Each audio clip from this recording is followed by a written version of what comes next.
তো এই যে মুসলমানদের মধ্যে যে বিভক্তি, এই বিভক্তি আরবের আবহাওয়া, প্রকৃতি এবং পরিবেশ অনুযায়ী।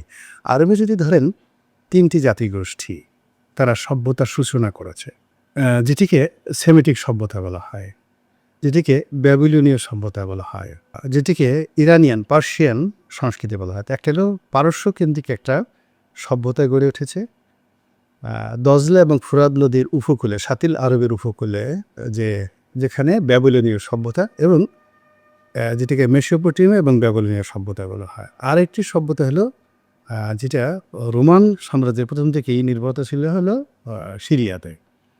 এখন এই ৩টি রাষ্ট্র, সিরিয়া, ইরান এবং বাগদাদ, যাদের মধ্যে ঐতিহ্যগতভাবে এই পুরো জাতিকে হাজার বছরের ধরে নেতৃত্ব দেওয়ার ক্ষমতা আছে। তো পশ্চিমারা এই ৩টা জাতিকে দুর্বল করে ফেলেছে, ৩টে রাষ্ট্রকে ভেঙে ফেলেছে।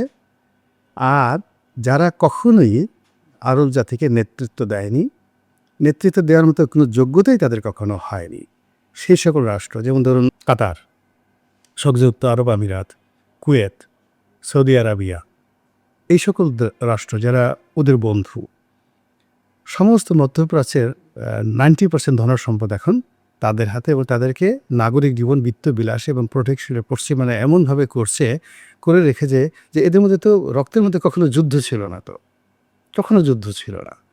তো যার জন্য এই যে অনৈক্যটা, এটা একটা ঐতিহাসিক, এটা হবে না। এখানে ইরানকে, সিরিয়াকে অথবা বাগদাদকে তারা যদি আবার এই অঞ্চলে তাদের প্রভুত্ব প্রতিষ্ঠা করে, তাদেরকে এই জাতিগুলোকে দখল করে নিতে হবে। একটা সময় যেমন দেখা গেল মদিনাতে যে রাজত্বটা হলো, রাজধানীটা হলো, এটা তো হযরত আলী রাদিয়াল্লাহু তাআলা রাখতে পারলেন না। তখন রাজধানী ২ ভাগ হয়ে গেল, একটা চলে গেল কুফাতে আর একটা চলে গেল দামেস্কেতে। তো কাজেই এটা হবে না, মানে ঐক্য হবে না। এখানে ইরান খুব ভালো করে জানে যে আগামীতে there is 2 অপশন, মানে তাকে সৌদি আরব, কাতার, বাহরাইন এদের মতো হয়ে থাকতে হবে, অথবা তাদেরকে অতীতে সেই সায়রাসের মতো হতে হবে, দারায়ুসের মতো হতে হবে, তাদেরকে সালাউদ্দিন আইয়ুবীর মতো হতে হবে, তাদেরকে আব্বাসীয় খলিফা সেই আল মনসুর বা আবুল আব্বাস আস-সাফা তাদের মতো হতে হবে, ফাতিমা খলিফা আল মুইজের মতো হতে হবে, এরকম বিকল্প কোনো